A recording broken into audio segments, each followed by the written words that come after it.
Hi everyone, I can see attendees joining in already. We'll just start the webinar in a while. We'll just get set up in the meantime.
Hey, Anshul.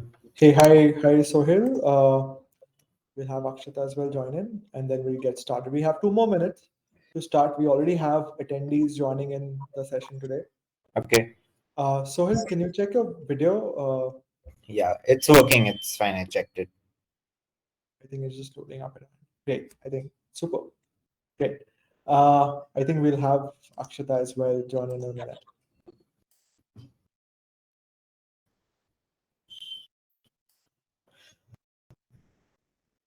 How many total registrations so far? I think we've crossed more than 250 registrations, and I'm hoping a lot of people join in. We are yet to start, and we have around 20 plus people joining the web, discussion already. Okay, awesome. Super.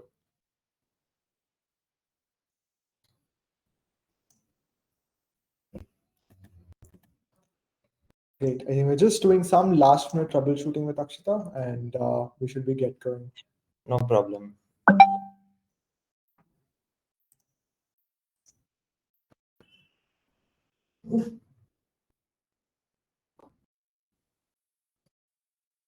Great. We have.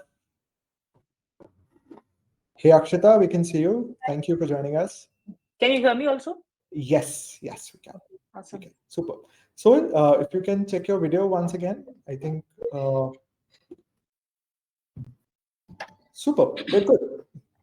So we are almost on time here, right? We have 26 people already here as attendees. I'm hoping, I think just wait for 1 hour, 2 minutes at max. It's 3:29 right now, and we'll get started very soon. Super. I think the last 2 weeks of talking about this webinar has been very interesting, right? Akshata and Sohil, we had our internal discussion as well. There's so much to talk about GenAI today because the way it's sort of being part of our lives is interesting. And so many marketers that we keep talking to, they're experimenting consistently. And we thought that, hey, who would be best apart from you to actually talk about this and share your learnings about how we've been doing. I hope we're able to add value. Yeah. No, absolutely. I think I've worked personally with each one of you, so I know there's so much that our attendees should get from this webinar today, right? So I think we'll get started. Right, first of all, welcome everyone. Thank you for joining us today for the webinar. My name is Anshul. I'm the founder at WittyPen. WittyPen is a managed marketplace for content. Today we work with business across the globe like Freshworks, Swiggy, MoEngage, Schbang, our speakers here as well. And we work with them to help them create content for all the marketing channels. Right. Earlier this year, when OpenAI introduced ChatGPT, we saw an immense uptick on how people were starting to use it, right? While there were a lot of unclear aspects earlier, 3 quarters later, now we have a lot of use cases that have become a part of our lives. And we thought that, hey, now might be the best time to evaluate how GenAI as a technology can really impact our lives. And can we really get things done at work using GenAI, right? Today, we have our esteemed speakers joining us for the talk.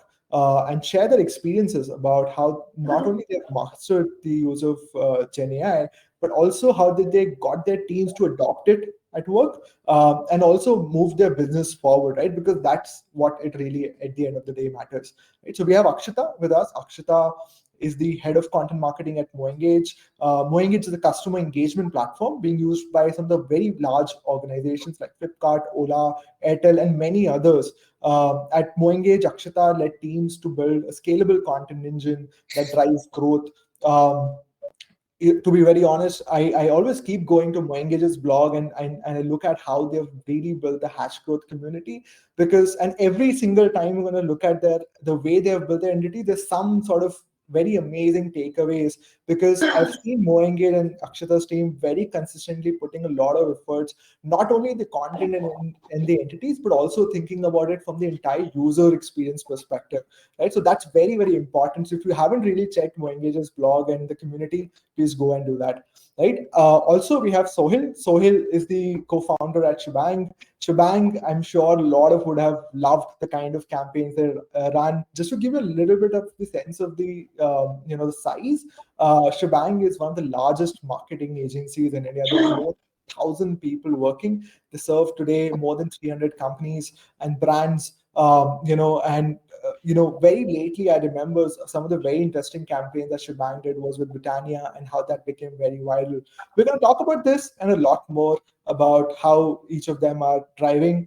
Interestingly, both Akshata and Sohil come from a diverse set of experience from B2B and B2C. So there's something very relevant for everyone here in the attendee, right?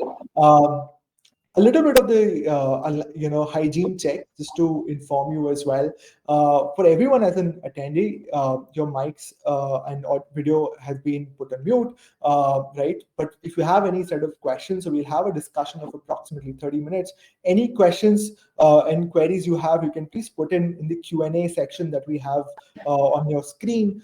If you really like certain points, please engage across the webinar. You have a small emoji icon as well, so you can share your reactions on the discussion that is going on as well. At the end of the discussion of a 30-minute approximately, we'll pick up the Q&As from the audience and we'll pick it up and move forward from there. Great, super. Thanks for sharing the congratulations.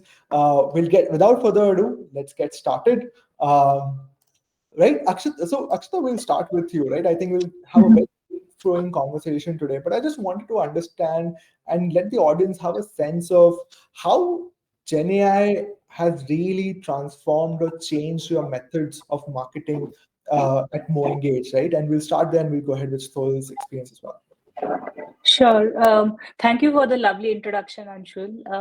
And I think I'm super excited to be here today because I think, of course, we've tried GenAI in a bunch of use cases and things like that, but I'm sure everybody who's in the audience also has experimented.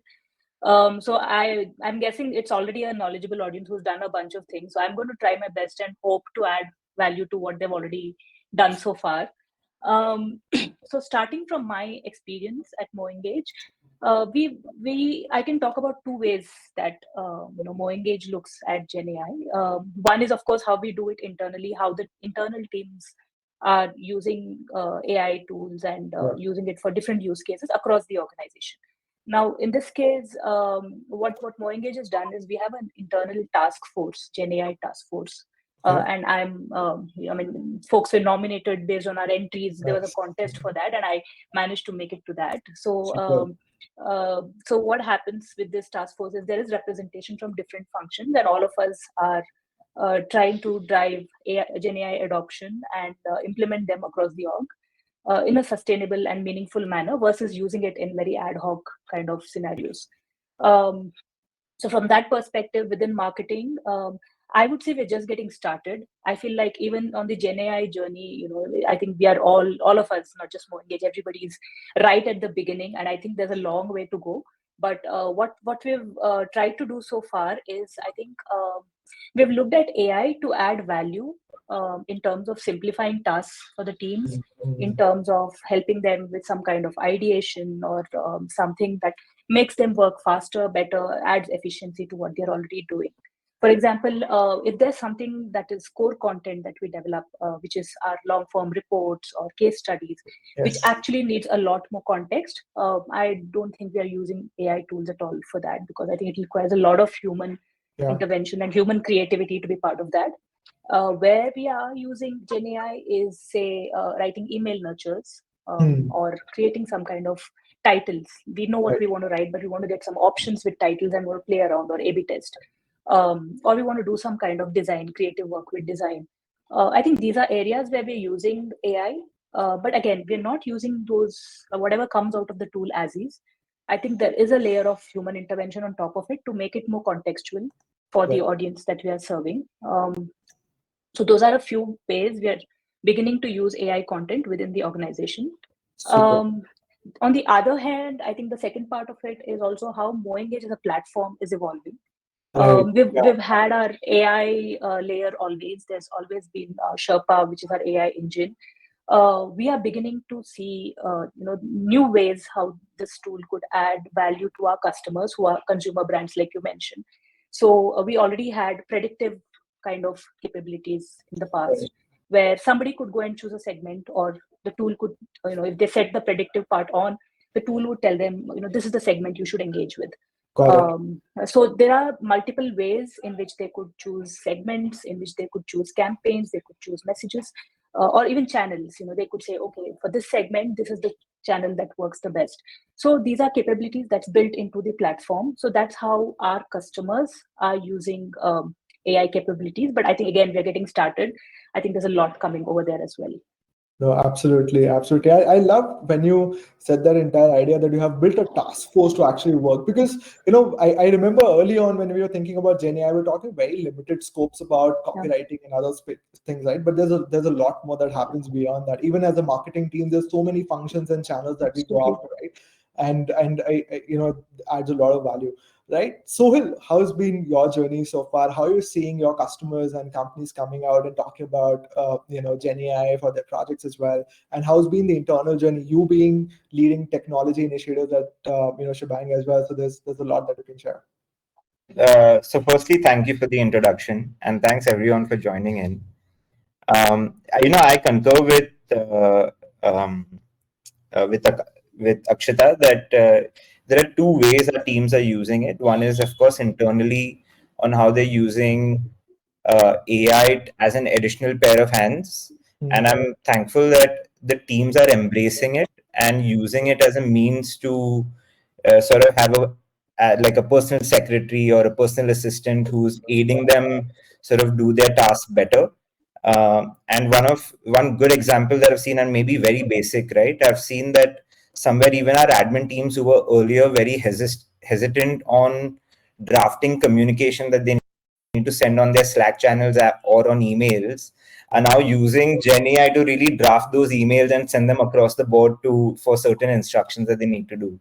So I've seen a huge uptake on people who previously were hesitant on certain kind of communication that they had to do, but are now using that to further streamline their communication or make it more optimum, and then sort of drive that communication. So that's more internal how teams are using it. They are, of course, using it for a lot of data analysis. They're using it as an initial provoking for their brainstorming that they're using. For, of course, very generic ideas come out of it, but they're thought starters. They at least get a lot of people in the room. They get them to get started on certain thoughts. And that's a good practice, because now everyone sort of comes in with some sort of idea into a discussion. On the external front, in fact, I'd say it's a very exciting playground for us because we work with multiple clients, we work across different channels, we work across different mediums. And while creative has been the most out there work that you'll see there, and you spoke about the Britannia campaign on how our creative, our art and copy team is really working together on feeding it the best kind of input to get the most optimum output, so that there is a minimal layer of graphic design work that's required then at the end of the day to get kind of output.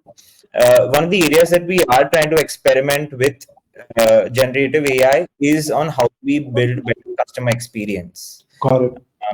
So, be it sort of chatbots, we've been experimenting with taking and building a chatbot for ourselves where we're taking all our knowledge base, taking all our pitch decks, taking all our service decks, feeding it into an AI engine, and then sort of we're soon to sort of launch that on our website as well, where you can then chat with an AI assistant of Schbang to understand what services we offer, and clienteles we work with. So that's one area that we're experimenting. Nice. We're also experimenting with certain clients on creating AI generated videos. We're working with large B2B companies where we know a lot of senior management at their end possibly doesn't have the time and space to create those product videos. So we're sort of creating AI avatars or selecting existing AI avatars and creating scripts out of those, which can actually become conversion-led videos on their web pages. Right. These are different areas where we are experimenting with ourselves. I wouldn't say we've mastered it. I think we're at a juncture where this generative AI space is going to evolve and innovate faster than we can even think. I think we've just gotten started. GPT-3 took roughly 8 years, 9 years to come into play. 3.5 took in less than that, and then from 3.5 to 4 just took in 6 months, right? Yes. So I think the way AI is evolving today, it's going to be really difficult for us to catch on to what do you really do with it. Which is why, I would say, like a good thumb rule that I've kept within the team is experiment as much as you can. Consolidate data and sort of data transformation. Get all your data in one place in one single folders. Try creating that data structure so that you can unify all of that and you can feed that into the AI engine so that you get something a lot more relevant and closer to your kind of output that you're looking for. Because every brand is going to use AI today to create content, and if every brand is going to use generic AI, then all the content is going to sound mundane and consumers are going to tune off. So if you don't have that relevant data in one place and you don't start sharpening your brand communication, then your AI is not going to sound unique and your AI is not going to be able to give you that kind of output as quickly as you want. So those are 3 areas that we're, as a thumb rule, that we're trying to keep, and areas that we're trying to focus on. No, absolutely. I really love the way you're talking about a lot of these execution points where you've been doing, right? Moving to Akshata, Akshata, you can lead it from here. And why don't you talk about any campaign or any project that you drove possibly internally? And, we really use GenAI as an execution prospect to it. I think that will also shed a lot of ideas, for the audience on the how-to part of the conversation today. Sure. I think I can speak about a very, very recent campaign that we ran. At MoEngage, we have these annual reports that we publish, and we have a fixed cadence, and these are quite popular with our audience because these usually provide insights into what the end consumer is thinking. Say on a topic like personalization, or how they're thinking of shopping, how much do they want to spend, things like that. We also put in benchmarks on how different industries are performing in terms of different channels or different kinds of campaigns and things like that. So a bunch of reports that we usually publish. We published something in the last quarter called as a global consumer trends. And our design team did something really, really creative with this when it came to sort of running some kind of social creatives on that. In the past, we've run creatives with having the report cover, having data points, having graphs, all of that. It all works really, really well. But this time, I think the design team said, let's try something different. We did something called as the Monalisa campaign. So I'm going to share maybe a couple of posts here. Sure. The comment. Should I put it in the Q&A? I can make your presenter. Let me do that. Do you want to share the screen? No. I'll just have 2 links. Should I put it in the Q&A? Yes. How do I think we have a chat option for us. Wait. I don't see. Okay, maybe I'll leave it after this. Yes, I think you can send it across, and I'll send it Yeah, in yeah, the end of post the email. webinar email. I'll share with Sure, everyone. sure. Or if you go to the MoEngage LinkedIn handle, you'll find it somewhere. Seen them. So what we did was the design team got creatives created based on Monalisa. So we said if the report was for travel industry, Monalisa was the travel bag and a travel pillow on the front cover. And then, of course, we had a couple of other data points related. Similarly, if it was for OTT, she had popcorn in her hand and she had some kind of headphones or a 3D glass, things like that. These really worked very, very well with the audience, even though we are a B2B brand and people consuming this are marketers, not end consumers, still worked wonders there. I think in terms of results, if I have to share how this performed, I mean, we knew it would work well because it was kind of different, but it was phenomenal because we got about, I think, 3x lower cost per lead when we were running these ads, and about 4 to 5 times more downloads just with the creatives than we've seen in the past for our similar reports, or even for the same report with different creatives. So I think this was really, really interesting. I think we're definitely going to try more of this. The moment you shared all these metrics, I could see a lot of hands going up and the emojis coming on the screen. So, amazing. I really love, and I've seen those creatives as well. They look amazing. Kudos to you and your team as well. Sohil, I think all design team. Absolutely, right, and a bit of it to GenAI as well. So yeah, of course, right? Because that's the key mover there. Yeah.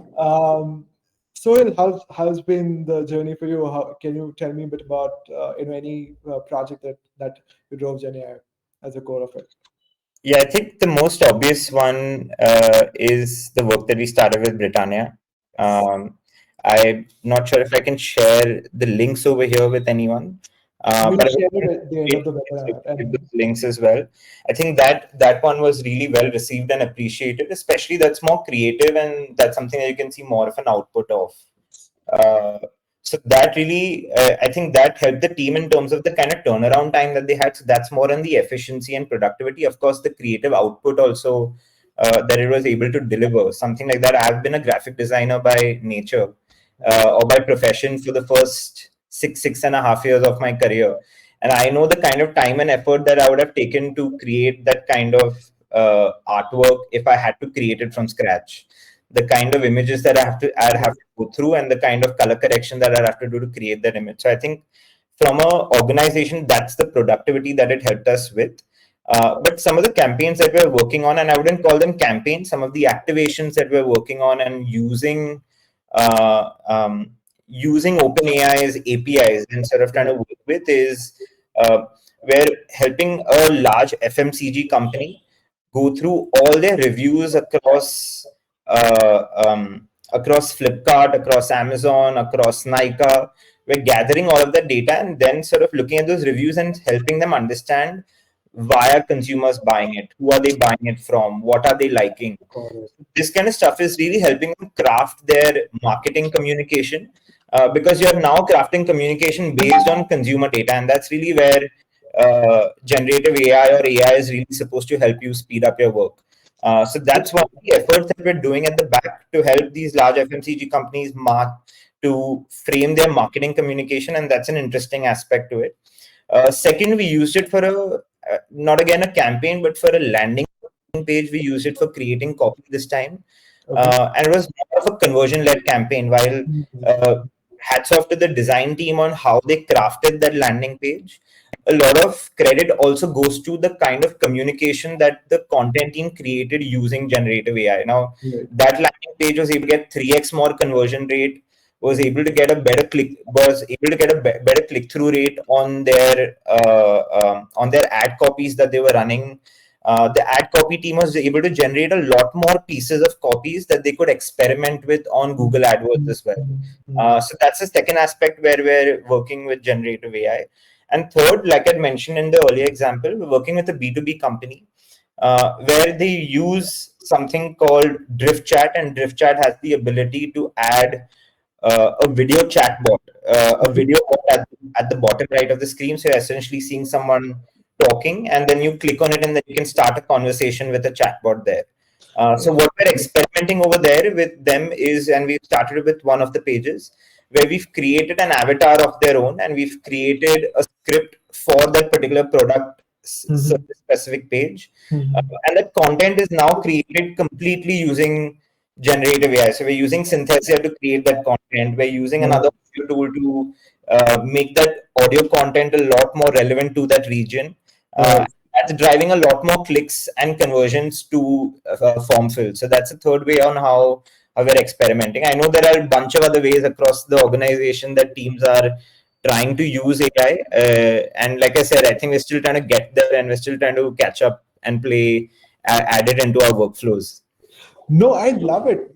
Sohail, I mean, see, you shared three examples that are entirely different from how one would think about from a copywriting perspective. The first, you talked about reviews. Now, for a brand, I mean, you work with such large brands. They have, if not hundreds, but thousands and lakhs of reviews which come in every day. It's just humanly impossible to actually review so much and bring in the right sentiment. And, there's so much bias that human evaluation has sometimes, and that's where data sort of plays an amazing role. Second, when you talked about these, copy creatives and add sort of conversion landing pages, I know maybe for the audience just to know, when people have to create these copies, they have to do it at very, very large volumes. I know for certain organizations, when they have to do ads, they have to create thousands of copy, variations just to drive the right conversion, right? And again, that's where something where AI can actually help. And at the end of the conversation, you also mentioned about Synthesia, Drift Chat, right? These are certain tools. Synthesia has been famous for a long time, but very less people are currently still adopting from a use case perspective. I'm sure a lot of them might have explored on how it is, but very interesting on how these, we're talking about the entire execution bit of Not it. just that, right? I think the cost efficiency also it's bringing in, and the ability to.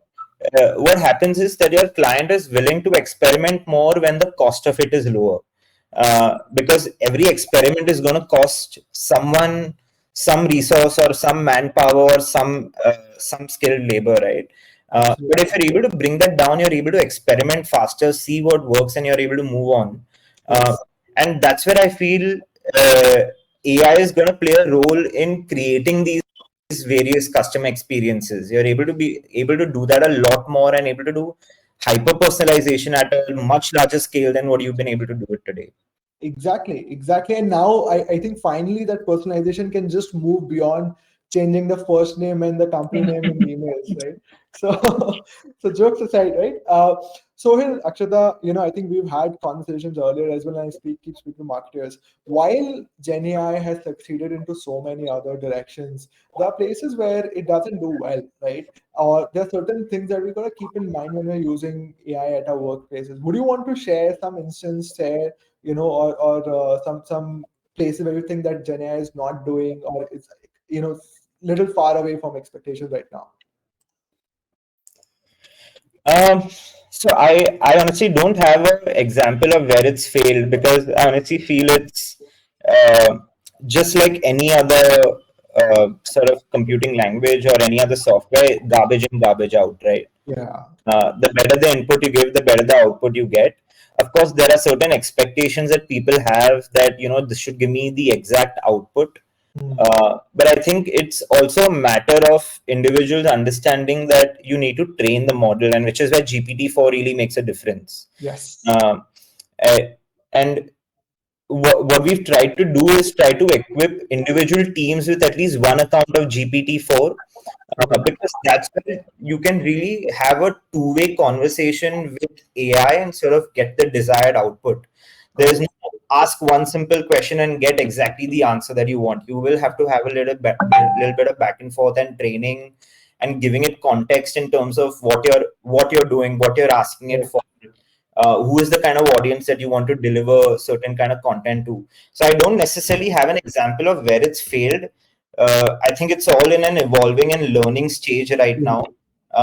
Yes, there may be few examples where I've been playing around with GPT-4 and possibly got the wrong output, right? But that's an understanding one's got to have, that it's based on the data that it's already been trained on. Right.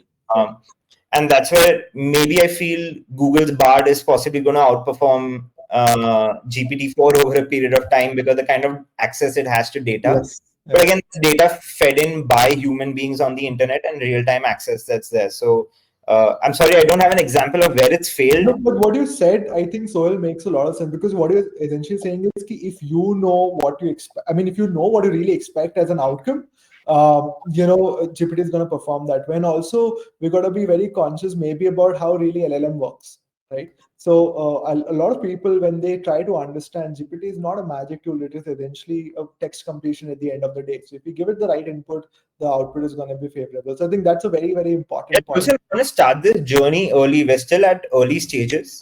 So if you're going to train your model, you're still not too late.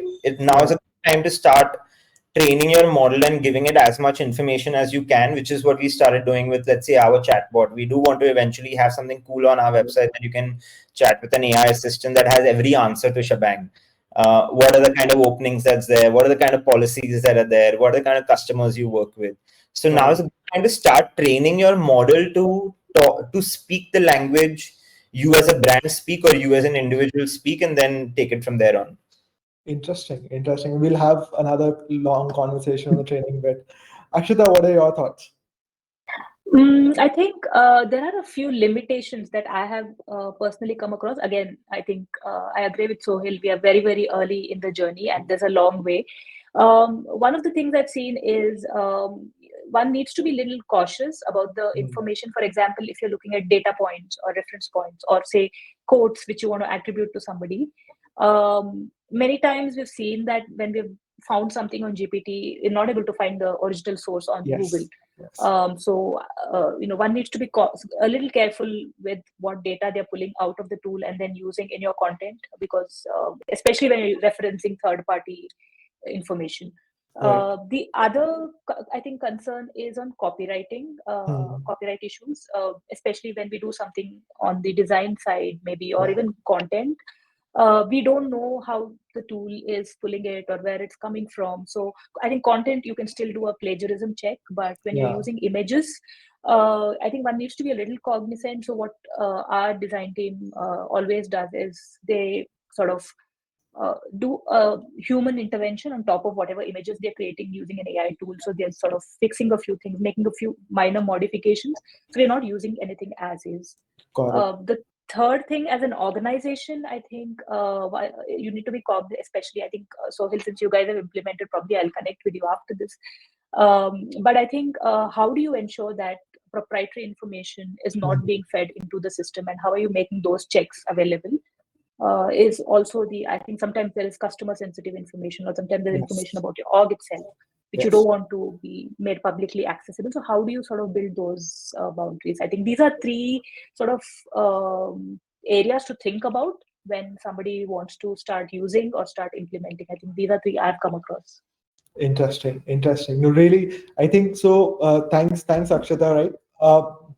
For sharing that as well. I think we'll also take this further when we talk about in the Q&A section. I love that privacy aspect that you also shared here.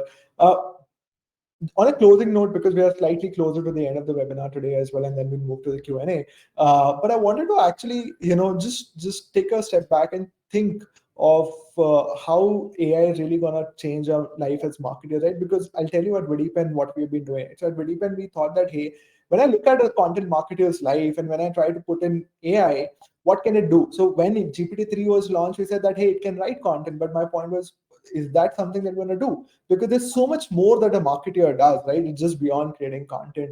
And that is where a larger impact of AI can do. And that's eventually the kind of tools also that we are building at Vidipen, talking about brief generator, talking about, content calendars. And these are very clear execution driven tools that we have launched, where you can pick that brief, put it to your content team, share it with your content team, and they really can do something on top of it. It is not a bunch of 5 very simple top of the thing sort of outputs. These are very, very, very well aligned to the company, to the brand, and the objectives that your company has, and we're trying to focus about that. Right now, when we think about this sort of brings in a lot of efficiency change for any marketer, right? And that's where I also feel GenAI is helping. But what is your thought process? How do you see GenAI and how the role of the marketer basically evolves, going further as well with this? Akshata, maybe you can start. Okay. I think marketers are always savvy to tools. I think we all love trying new things and experimenting. So Gen AI is just one more into our toolbox. I feel like marketers are going to adopt this very quickly. How is it going to impact? I think we are just getting started. I think creating content is just the first part, which is if you had asked me about 3 years ago whether a tool could create content or even create imagery, I would have probably said no, that needs to be human because there's a lot of nuance there and all of that. But I think right now I find that a lot of good content can be created with the tool. Of course, there's still human intervention required. So I feel like there'll be a lot more expansion. I think you have the content planner in your platform, which I've already tried. So I see that there could be AI helping us across different areas. It could probably help us identify those. You have those 80-20 rule. 20% of your work does that. I think 80% of your impact. Yeah. So probably it'll help us do that kind of analysis, or we'll be able to sort of build some kind of project plans without too much human intervention, especially when it's redundant steps many times, when you have those campaign plans and such. I think Gen AI can help in a lot of repurposing. So I think anything that can be done in an automated sort of manner doesn't necessarily require too much of creativity. I think marketers are going to find that AI tools will help them with that. So I think all of us can spare our time to do the more strategic stuff, the creative stuff, a lot of brainstorming and all of that humanizing that would probably come in later. So I think AI is going to just make life more efficient and help things scale up really fast is what I'm hoping. No, absolutely. I completely agree with you. Sohil, what do you think? Sohil, your mic, sorry. Sorry, I was on mute. I think similar to what Akshata said, right? I think what it will do is definitely help marketers augment their decision-making processes far better. It will help them gain sort of better and deeper insights into their consumers. Like I said, how we're using sort of reviews of consumers to help understand that data better. So that and that's what's really going to help organizations where they're automating. And this is not today, this is maybe a year, 2 years, 3 years down the line, automating some of the mundane tasks, right? Like if I had to create 100 copies for push notifications for the month, if I trained a model to speak the brand language, to understand the brand, to understand context, then I can really use, as a marketer, I can really use my mind in strategic thinking on how I can grow the brand rather than spending time on creating those copies. Of course, there will be an element of human layer on top of it that will need to be added, because it cannot be a machine alone that's taking all these decisions and we're sending out all of this data. It's got to be layered with human aspect. So where I do feel is that marketers will be able to spend a lot more time strategically thinking how they want to convey that brand message, that brand communication. We are going to end up seeing far better campaigns. We're going to see far more interactive campaigns, I feel, over a period of time, because with technology advancements that are happening, and I do feel that boundaries are going to be pushed over the next 1 year. Boundaries of marketers on where they're taking it and how they're using it. It's going to be interesting over the next year to see how those are pushed. Absolutely. I mean, the pace at which things are moving on is interesting, right? So I think thanks Sohil and thanks Akshata for this. We'll move slightly we'll move out to the Q&A bit now, and we'll take it up from there. I'll not have a lot of questions taking in account the time that we have. It's just hardly a couple of minutes left for the good discussion here. But I wanted to ask like one key questions from each one of you, and you can talk about it here. Sohil, it's from one of the attendees here as well, that what are the kind of tools that you're using for GenAI today? So you spoke about the review, you spoke about Synthesis as well. Can you name a couple of tools that are part of your GenAI tech stack? Yeah, I think the most obvious one is Copy.ai that is being used by the teams. But that's the most obvious one that we're using. There's another interesting one called Shulex, which is voc.ai, which actually allows you to do a lot of this customer data insight and reading and understanding, and you're taking large tables of data and you're really trying to understand, make a story out of it. So that's another interesting one that the team has been using. I know our UI UX team has been using something to test their designs out. I don't recall the name. I can probably send across some of these so that can go out to the attendees as well. Yes. I know that our UI UX team is testing out their designs using AI heat maps to see which areas are actually going to be the most clickable ones. So that's another interesting one that Nice. design teams are using. Um any other that I can think of today? There's Mid Journey that is being Yeah. used by creative teams. There's of course the Photoshop add-ons that people are Yeah. using again to make their. Adobe Firefly and others as well. Yeah, so these are some that I can think of right now. I do also know that there is one of my teams. So like while I'm also building a fintech app, we have the team over there is using ClickUp. So as project managers, what we're trying to do is we're using ClickUp's feature to write the product feature out in detail using AI, so that Okay. sometimes Nice. project managers don't have to write those business use cases and Yes. they spend a lot of time on Right. that, right? But it really gives a good head start. So that's one other way that teams are using AI. Interesting. Interesting. Super. Thanks all for that. Akshata, I have another question, which is from Mhm. Vidiman's team as well here, right? So you talked a little bit about privacy. So can you share like some of the couple of tips around privacy that an org should think about when using AI in their workspace? Because a lot of the copywriting, confidential information that gets passed on. We saw, think about Samsung's case of, I think few months ago as well. So you can share some tips around that. Sure. I think I'm not the best person for talking about how data privacy works. I think Sohil, being the CTO, is the right person. But I think the way we are looking at it when we implement within our org is, I think one is, of course, on the when you make a platform available for the organization and you're creating this Yeah. space available for folks to consume. How do you make sure that certain parts of it, because you're technically then democratizing and opening up for everybody. So how do you make sure that certain confidential information, now what kind of information? It could be about your org. Sometimes, let's say I'm a writer writing some kind of PR, which is very, very confidential, needs to hit the markets only 2 weeks from now. Now I don't want Yeah. to put that, somebody should not be putting that up on chat GPT, and Yes. having that available publicly somewhere else, because you don't know right now how that would pass on or things like that.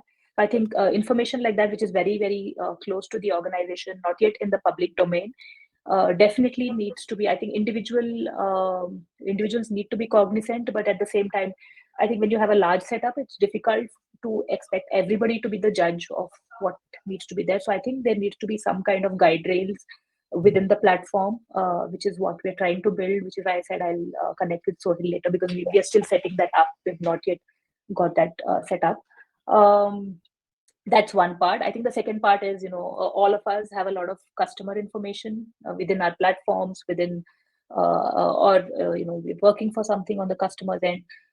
That's the other part. I think how do we make sure with all the data privacy? I think India has got the privacy bill passed as well. Yes.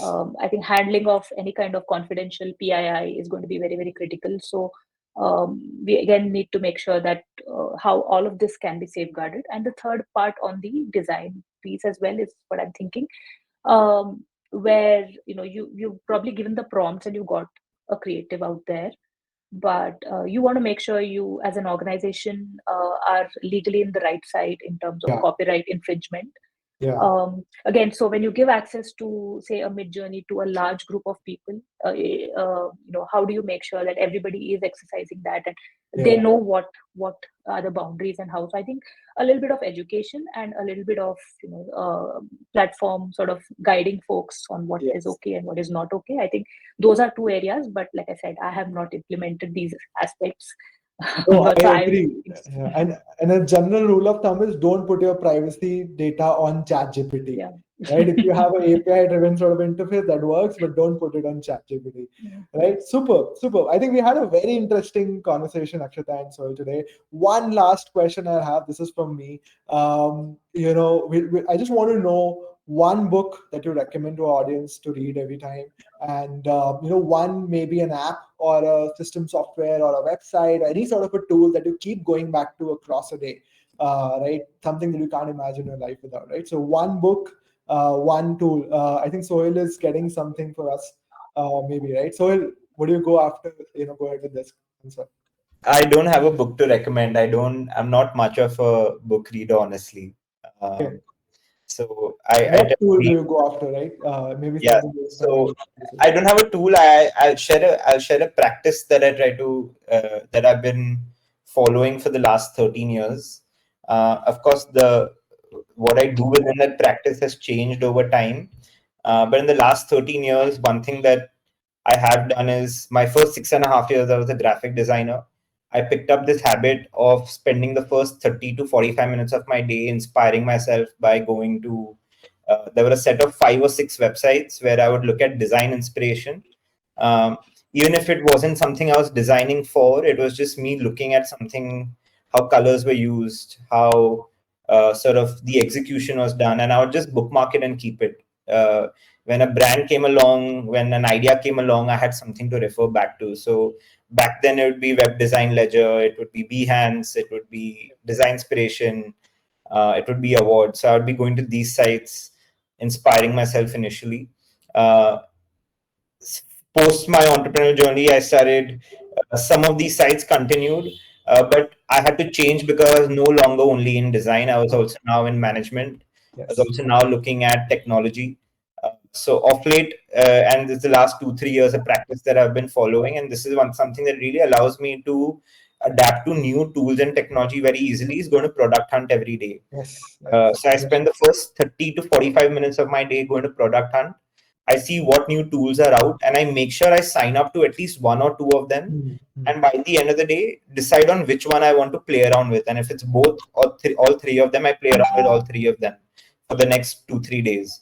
What that has allowed me is to know is how different APIs are working with each other, how different tools are building a platform based on the data that is bringing in. What is new out there? What is new I can take to my customers out there? Because, like I said, I'm very high on experimenting. And if I need to experiment, I need to know a quick way to release things, Yes. so that uh, customers can try it on. They can see within, and all these tools have a trial period. So you have Right. a Yeah.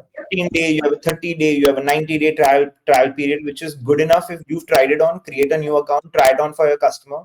If it works, get them to subscribe to it Yeah. and see the success of it. Discontinue if it's not working for that brand and move on to the next one. So that's a practice that I've been following. So I don't have a book, but that's a practice I'd like No, to I share. think I love it. Product Hunt is definitely one of my go-tos as well every day. So I simply love that aspect. Akshata, one book, and one, tool that you use. Yeah, I think this is one of the books I read quite recently, so top of mind. A Walk in the Woods by Bill Bryson. Okay, nice. I like it because it's not your typical Hmm. book where it's about a guy and his friend who are trying to walk through the Appalachian Mountain, the trek range. Yeah. But it's not your typical book where I don't want to give it away, but it's very unusual, so No, it's absolutely. quite interesting, and it's quite humorous as well. And I think I think Product Hunt is what I go to, but there's a newsletter I feel like I keep referring back to. There's something I've subscribed called as the Exploding Topics. Yes.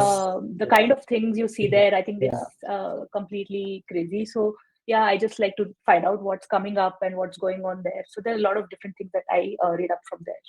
Superb. I think in the webinar email today, we're gonna send a lot of these tools and Yeah. links as well. So I'm sure it's gonna be really helpful. I'm sorry, one of the books that I do resonate with a lot, and I was just trying to think while Akshita was talking, and I know maybe a lot of the people on this webinar possibly have already read that, but I'm a huge fan of Simon Sinek. Uh, Yes. Yes. I'm a huge fan of Start with Why and Infinite Games, That is especially why. Infinite Games, because the way I look at sort of business is not is not a race. It's not a sprint. It's more of a marathon who's surviving for a longer period of time. So today people forget that because we're in a world of raising money and reaching that unicorn status in 2 years, 3 years. I really feel businesses are not built overnight. They're built over a period of time. And some of the most successful or sustainable business today out there are ones that have been in business for 8 to 10 years and have now reached that. Sure, they may have come to light right now, but they've been struggling and they've been working and efficiently working for the last 8 to 10 years to get where they are. I mean, I can't emphasize more on this, Sohil. I think if we really go ahead, we'll extend this conversation much more, and Akshata would also join us. But thank you for that. I really love it. Thanks, Akshata. On the closing note, I'll just quickly share my screen. We have a little bit that we wanted to share with the speakers as well, right? And we'll close and post that as well. Great. So. Akshata, Sohil, as a gratitude for you joining us for this event, there's a little bit that we did from our side. So we partnered with Sankalp Taru Org, which is an NGO. What they do is they give back to the community. And how do they do it is by planting trees, right? Sankalp Taru is one of the India's largest movements here, where they are trying to give back to the community by planting trees. And the first tree at Sankalp Taru was planted by our ex-president, Mr.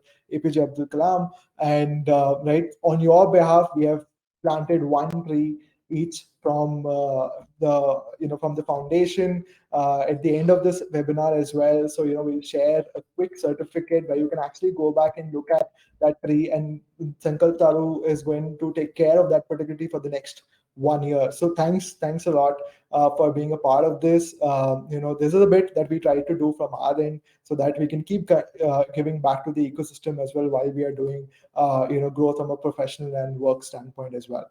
Thanks, Anshul. Very kind. Superb. Also, so I think thanks everyone for joining in. On another note, so at VidiPen, we're launching something called as content growth packages. I think we'll put this up again in the webinar closer note, and you can actually have this. This is for the larger orgs and companies who are scaling content, and they can have a look at this. This is not right there on the website, but we'll share the link as well with you. Thanks again for everyone joining to the session today. Thanks, Akshata. Thanks, Sohil, once again. We're on time. Looking forward to the next one. We'll ask you for the next webinar's topic as well. Thanks again. Thanks, Akshata. Thanks, Sohil. Thanks, Anshul. Thanks, everyone, for joining in. Thank you. Thank you. Superb.